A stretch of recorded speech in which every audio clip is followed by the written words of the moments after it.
Welcome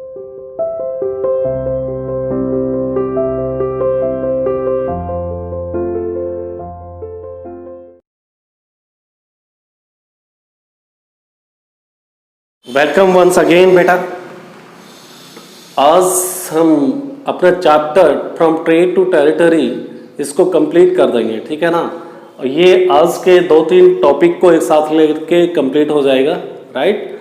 और इससे पहले वाले टॉपिक में हमने बात की थी, 2 टॉपिक को कवर किया था। एक तो Marathas, how brave the Marathas were, किस तरह से ब्रिटिश ईस्ट इंडिया कंपनी के साथ लगातार वो 3 युद्ध मराठास करते हैं, ठीक है ना। 1803 से लेके और 1819 तक। फर्स्ट जो वार होती है एंग्लो मराठा वार, उसमें कोई डिसीजन नहीं आता है, कोई विक्टर नहीं होता है। सेकंड मराठा, फिर भी मराठा और एंग्लो की जो वार है वो भी काफ़ी महत्वपूर्ण होती है। उसके अंदर कुछ part of the Indian territory के ऊपर इनका एनेक्सेशन हो जाता है ब्रिटिश ईस्ट इंडिया कंपनी का, जिसमें बात कर सकते हो आप आगरा हो गया, दिल्ली का पार्ट हो। और 1761 के बारे में मैं आपको बता ही चुका हूँ कि थर्ड बैटल ऑफ पानीपत, उसके बाद में जो इनका सपना था मराठास का कि हम दिल्ली से देश के ऊपर शासन करेंगे, दैट हैज़ बीन सैटर्ड, वो एकदम कुचल दिया गया, खत्म हो चुका था। इसके बाद में हमने बात की the claim of British paramountcy, suzerainty बिल जिसको बोलते हैं, कि किस तरह से ब्रिटिशर्स ने ये इसके बाद में ये कहना शुरू कर दिया कि अब भारत में we are the only supreme, ठीक है ना, we are the greatest power in India, और कोई भी इंडियन स्टेट हमसे ज्यादा ताकतवर नहीं है। यहां तक क्लियर हो गया आपका। अब हम बात करते हैं आगे the doctrine of the lapse की नीति के बारे में जानते हैं, आज पढ़ेंगे, ठीक है ना। और बेसिकली ये जो पॉलिसी है it was devised by the then governor general Lord Dalhousie. वो लॉर्ड डलहौजी गवर्नर जनरल हुआ करते थे उस टाइम, एंड फर्स्ट में इन्होंने इस नीति को, इस लैप्स की पॉलिसी को अडॉप्ट किया, बता सकते हो कि स्टार्ट किया, ठीक है ना। क्या है इस लैप्स की नीति में? It declared that if a Indian ruler died without a male heir, अगर कोई भी भारतीय शासक, रूलर जो शासन कर रहे किंगडम्स, अगर वो उनकी मृत्यु हो जाती है विदाउट अ मेल हियर, उनका कोई उत्तराधिकारी नहीं होता है, मेल लड़का नहीं होता है, पुत्र नहीं है, तो वो अपने कब्जे में कर लेगी ब्रिटिश ईस्ट इंडिया कंपनी उस टेरिटरी को। Simple, right. तो his kingdom would be lapse, and इसी पॉलिसी का एक्सक्यूज लेकर आप बात कर सकते हो 1848 के अंदर सतारा को अपने शासन में मिला लिया अंग्रेजों ने, ठीक है ना। महाराष्ट्र में है आज के दिन सतारा। संबलपुर को 1850 में अपने शासन में मिला लिया टेरिटरी को। उदयपुर की टेरिटरी, ये सारे किंगडम्स थी जहां पर इनको पुत्र नहीं था राजाओं को, इस किंगडम के राजाओं का। अल्टीमेटली इनको एनेक्सेशन कर लिया, कब्जा कर लिया। 1852 में उदयपुर, 1853 के अंदर नागपुर की बात कर सकते हो, और उसके बाद में 1854 के अंदर झांसी। यहां पर ही खत्म नहीं हो जाता है उनका एक्सपेंशन। अब हम बात करें कब से, जब मैसूर के ऊपर उन्होंने अपना, मैसूर के जो the tiger of Mysore Tipu Sultan, वहां से इनका एक्सपेंशन की policy out of the Bengal start हुई थी, ठीक है ना। पहले बार वो मैसूर के जो राजा हैं, उस मैसूर के जो रूलर थे उस पीरियड में, हैदर अली की बात करो या फिर उसके बाद में हैदर अली के बाद टीपू सुल्तान, उन्होंने बहुत बहादुरी के साथ में ब्रिटिश ईस्ट इंडिया कंपनी का मुकाबला किया, ठीक है ना। किस तरह से? क्योंकि वो British East India Company Malabar coast का इस्तेमाल करना चाहती थी, किसके पर्पज के लिए? ट्रेड करने के लिए, to export the things from India to the European territory, ठीक है ना। यूरोप के देशों को भेजना चाहते थे। सैंडलवुड के व्यापार की बात करें और दूसरे मसाले की बात करो तो वो सारा व्यापार वहाँ से होता था, और टीपू सुल्तान ने मना कर दिया, no it is not allowed, right. और जो इंडियन ट्रेडर्स थे उनको भी बोला आप इनके साथ में, जो ब्रिटिश ईस्ट इंडिया कंपनी के साथ में कोई सेलिंग परचेजिंग नहीं होगी। तो इससे एरोगेंट, इससे नाराज हो गए ब्रिटिश ईस्ट इंडिया कंपनी, उनके ऊपर आक्रमण कर दिया। लेकिन बहादुरी के साथ में लड़े हैं, टीपू सुल्तान हो चाहे हैदर अली हो, मृत्यु हो जाती है अलग बात है, ठीक है ना। तो अब हम बात करें एक्सपेंशन की, उस कर्नाटक के बाद में फिर मराठा से उनकी लड़ाई होती है, मराठा के बाद में फिर मराठास की विक्ट्री के बाद मराठा के क्षेत्र जो कब्जे में थे, मराठाओं की टेरिटरी, चाहे बात करो उस टाइम उड़ीसा, आज का उड़ीसा का जो क्षेत्र है काफ़ी लंबा था उस टाइम उनके, तो उड़ीसा पे उनका कब्जा था। दिल्ली के साउथ ऑफ द विंध्याचल पर्वत पूरे मराठाओं के पास था, वो पूरा का पूरा अंग्रेज ले चुके थे और उन्होंने अपना पैरामाउंटसी का मतलब ये हुआ कि supreme, we are the supreme claim कर दिया था कि अब हमारा सब कहीं पे कंट्रोल है, और इसका अपने इंटरेस्ट के लिए, अपने फायदे के लिए उन्होंने किसी भी शासक के ऊपर आक्रमण किया और अपने कब्जे में मिला लिया। सेम उन्होंने सतारा, संबलपुर, झांसी, और या फिर आप बात करो इसके बाद अवध के जो नवाब थे शुजाउद्दौला, ठीक है ना, उनको भी नहीं छोड़ा। उसका जो शासन है उसको भी मिस गवर्नेंस बोलकर कि शासन ढंग से नहीं चला रहे, and ultimately it was annexed and merged into the British East India company territory. लेकिन वहाँ पर उनको इसका खामियाजा भुगतना पड़ता है। अवध के अंदर जैसे 1857 के अंदर जो क्रांति होती है, revolution against the British East India company, अंग्रेजों के खिलाफ, उसमें पूरे अवध के जो लोग हैं वो ब्रिटिश ईस्ट इंडिया कंपनी के खिलाफ खड़े हो जाते हैं, ठीक है ना। अब हम बात करते हैं, ये तो ठीक हो गया, लैप्स की पॉलिसी आप समझ में आ गई कि जिसका भी राजा का पुत्र नहीं है वो अपने उसकी टेरिटरी को अंग्रेजों ने अपने यहाँ पे मिला लिया। Setting up of new administrative system, अब इससे पहले की बात कर रहे हैं 1848 से 1856 में डॉक्ट्रिन ऑफ लैप्स की बात की। अब हम बात करेंगे 1773 से 1785 में। अब ये देखो कैसे अपने आप को स्ट्रॉन्ग करते जा रहे हैं, वो समझने की कोशिश करेंगे। अब गवर्नर जनरल इससे पहले 1848-56 में तो लॉर्ड डलहौजी थे। डलहौजी के नाम से एक हिमाचल में शहर भी है, ठीक है ना, आप देखिएगा, नहीं तो गूगल पे देखिए, वहाँ जाओगे तो काफ़ी अच्छा मौसम है वहाँ का। या फिर आप इससे पहले के जो गवर्नर जनरल थे लॉर्ड हेस्टिंग, उनकी बात करें तो उन्होंने एडमिनिस्ट्रेटिव सिस्टम को काफ़ी ताकतवर भारत के अंदर ब्रिटिश ईस्ट इंडिया कंपनी के एडमिनिस्ट्रेटिव सिस्टम को ताकतवर बना दिया। किस तरह से ताकतवर बना दिया कि उन्होंने 3 प्रेसिडेंसीज बना दी, Bombay presidency, Madras presidency and the Bengal presidency, और यहाँ पर एक एक गवर्नर को बैठा दिया, ठीक है ना।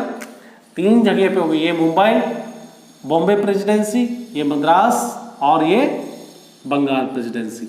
हर कहीं पे गवर्नर है, राइट, हर कहीं पे गवर्नर का शासन है। तीनों जगह पे एक गवर्नर, यहाँ पे एक गवर्नर और एक गवर्नर। अब इन तीनों को कंट्रोल करने के लिए एक हो गया इनसे सबसे बड़ा गवर्नर, उसको गवर्नर जनरल बोला गया, ठीक है ना, आप समझ गए ना। ये गवर्नर जनरल क्या करेगा, पूरे तीनों के कंट्रोल, पूरे तीनों मद्रास, बॉम्बे या फिर कहिए बंगाल प्रेसिडेंसी, इन तीनों को कंट्रोल करने के लिए गवर्नर जनरल हो गया, ठीक है ना। इस तरह का सिस्टम लगा दिया इन्होंने, शुरू कर दिया, और ये काफ़ी सिग्निफिकेंट था for in terms of expansion. अब आगे इनके लिए विस्तार के लिए काफ़ी अच्छा हो गया। British territory were broadly divided into 3 administrative system presidencies, 3 presidencies कहलाए, बंगाल, मद्रास और Bombay. Each was ruled by the governor, ठीक है ना, and the supreme head of the administrative system was the governor general. यहाँ तक क्लियर हो गया, ठीक है ना। अब हम बात करते हैं 1772 में क्या हुआ था। तो system of justice was establish. Bharat में अब कोर्ट की भी जरूरत थी। कंपनी अपना धीरे धीरे शासन क्या पूरा देश के ऊपर कब्जा करने की प्लान कर रही है। Now they require the justice system to be establish in India, and for that purpose they have establish the civil courts and the criminal courts in India, ठीक है ना। आप सिविल कोर्ट और क्रिमिनल कोर्ट तो establish कर दोगे, but Indian law system को आपको समझना है। भारत के अंदर कानून कैसे चलता है, हिंदू का कानून क्या है, मुस्लिम के लिए क्या है। तो for that purpose they take the services of किसका, मौलवीज एंड हिंदू पंडित की सर्विसेज ली, उनसे कंसल्टेशन किया, और इन मौलवी और हिंदू पंडितों ने अपने इंडियन लॉज को इंटरप्रेट किया अंग्रेजी के अंदर, उनको समझाया, और उसके आधार से देश का कानून चलने लगा। और कलेक्टर्स होते थे, डिस्ट्रिक्ट कलेक्टर्स यूरोपियन होते थे, ठीक है ना। क्रिमिनल कोर्ट हैं, और क्रिमिनल कोर्ट को हम फौजदारी कोर्ट के नाम से भी जानते हैं, जहाँ पे अपराध से संबंधित मामले चलते हैं, मार कुटाई, कहीं पे चोरी हो गई, इस तरह के थेफ्ट के केसेस वो क्रिमिनल कोर्ट में जाते हैं। और सिविल कोर्ट उसे बोलते हैं जहाँ पर दीवानी केसेस होते हैं। दीवानी अदालत मतलब ज़मीन से रिलेटेड वाद विवाद होंगे जो लंबे ड्यूरेशन तक जिनके चलते हैं केसेस, ठीक है ना। तो सिविल कोर्ट के लिए मौलवीज और हिंदू से इंटरप्रिटेशन ली, वो व्याख्या करके बताते थे हिंदू के कानूनों को या फिर मुस्लिम के कानून को। लेकिन मेन कलेक्टर का जॉब क्या होता था वो भी जान लीजिए। क्या होता था, कलेक्टर कलेक्ट द रिवेन्यूज। अब वो अकेला कोई रेवेन्यू कलेक्ट कर लेगा, अपने ज्यूरिसडिक्शन में, अपने अधिकार क्षेत्र में रेवेन्यू का कलेक्शन की responsibility it lies with the collector. And how the collector collect the revenues, how he control the law and order situation. तो उसके लिए हमें क्या करना होता था, he was helped by the other officials like the police of that particular district and along with the police darogas and the जजेस। ये सब इनकी हेल्प करते थे। मैं बात कर रहा हूँ डिस्ट्रिक्ट कलेक्टर की रेवेन्यू कलेक्शन या लॉ एंड ऑर्डर को मेंटेन करने के लिए, ठीक है। यहाँ तक समझ में आ गया। अब कंपनी की आर्मी के बारे में भी थोड़ा बात कर लेते हैं कि कंपनी के army, how the army was organized, और उनकी आर्मी की रिक्वायरमेंट भारत के साथ में ये सब कुछ चल रहा था। इसके अलावा बर्मा में हो, चाहे इजिप्ट में हो, या फिर अफगानिस्तान में भी आर्मी की रिक्वायरमेंट थी। वहाँ पे अनआर्म्ड लड़ रहे थे ब्रिटिश के जो सैनिक थे, तो उनके यहाँ पे अगर यहाँ से भेजे जाएंगे सैनिक या फिर बारूद, गोला बारूद, तो यहाँ पे तो गोला बारूद की कमी आएगी ना, ऑब्वियसली। तो इसी पीरियड में जो कैवलरी है, घुड़सवार हैं, उनका इस्तेमाल यहाँ पे काफ़ी डिक्लाइन हो गया, ठीक है ना, भारत के अंदर। और वहाँ पर ब्रिटिशर्स इस्तेमाल कर रहे थे अफ़गानिस्तान के अंदर, इजिप्ट के अंदर, ठीक है ना। और अफ़गानिस्तान और इजिप्ट के अलावा बर्मा के अंदर भी ये अपने आर्मी का इस्तेमाल कर रहे थे, ठीक है ना। Soldiers were given the European style training. अब जितने भी सोल्जर्स हैं, ब्रिटिश ने क्या किया, अभी यूनिफॉर्म मिलिट्री कल्चर को एक डेवलप करना शुरू कर दिया। यूनिफॉर्म मतलब पूरा एक जैसा होगा, पूरा सब चलेंगे तो कदम ताल के साथ चलेंगे, और डिसिप्लिन्ड सोल्जर्स होंगे। अभी अब पूरा उन्होंने पर्पज़ कर लिया कि अभी यहाँ पर ही हमको ठहरने हैं, तो यहाँ पे मिलिट्री का ट्रेनिंग भी यूरोपियन स्टाइल में स्टार्ट कर दिया, जो उनके वहाँ पर होती है वही, ठीक है ना। अब सोल्जर्स को क्या है, सोल्जर्स को ट्रेनिंग भी बिल्कुल दी जाती थी, जैसे ड्रिल्स की हो, डिसिप्लिन की। और British began to develop the uniform military system. और इन सब को पूरा देखने के बाद में एक कंक्लूजन निकलता है अल्टीमेटली पूरे चैप्टर का, अगर हम देखेंगे फ्रॉम ट्रेड टू टेरिटरी, कि वो जो यहाँ पर भारत के अंदर आए थे किस लिए, ट्रेड करने के लिए, and gradually they have transform from traders to किसके अंदर, ट्रेडर से अब वो बन गए हैं यहाँ के शासक बन गए हैं। Company came to exercise by 1857 the company came to exercise direct rule over the 63%, Bharat के क्षेत्र का 63% टेरिटरी के ऊपर उनका डायरेक्ट कंट्रोल हो गया, ठीक है ना। और 78% population of the Indian continent, Bharat सब इंडियन सब कॉन्टिनेंट की 78% पॉपुलेशन के ऊपर भी ब्रिटिशर्स का कंट्रोल हो गया। तो अपने आप में काफ़ी इंटरेस्टेड और काफ़ी इम्पोर्टेंट टॉपिक है, आप ध्यान रखिएगा, इसकी तैयारी करते रहिए। साथ ही एक और रिक्वेस्ट करूँगा कि आप रेगुलर लाइव क्लासेस में जुड़िए। लाइव क्लासेस का अपना टाइम सुबह 8:30 से 9 बजे तक का है। बुधवार और शनिवार को लाइव क्लासेस होती है। बहुत कम बच्चे जुड़ रहे हैं। वहाँ पर लाइव क्लासेस में पूरा आपका रिवीजन हो जाएगा और पूरे डाउट है आपके क्लियर कर दे जाएंगे, राइट। लाइव क्लास के अंदर बुक के साथ ही आना है। ये क्लियर हो गया आपको। लाइव क्लासेस मत छोड़िए, लाइव क्लासेस के टाइम को याद रखिए। It is in the morning from